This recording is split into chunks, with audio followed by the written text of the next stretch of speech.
Ahmad Farg'oniy haqida 10 ta dalil.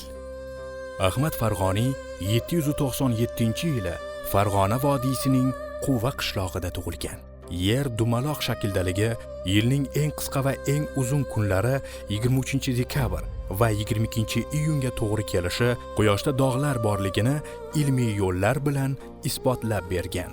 861-yili Nil daryosi suv sathini o'lchaydigan noyob inshoot nilometrni yaratgan. Hozirda Nil daryosidagi Ravza orolida saqlanib qolgan.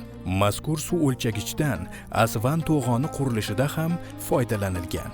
Suriya shimolidagi Sinjar sahrosida Tadmur va Raqqa oralig'ida yer meridianini 1 darajasining uzunligini o'lchash ishlariga boshchilik qilgan. Astronomiyaga oid falakiyot ilmi asoslari va samoviy harakatlarning usullari kitobi Yevropa universitetlarida asosiy darslik sanalgan.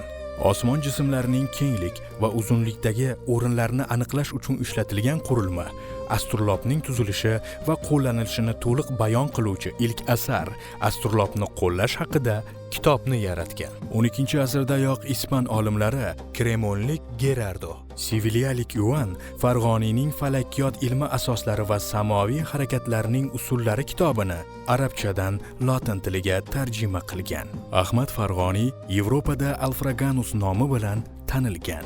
Bizgacha allomaning 8 ta asari yetib kelgan. Ahmad Farg'oniy 865-yili Fustot shahri, qadimgi Qohirada olamdan o'tgan va Imom Shofiy qabristoniga dafn etilgan.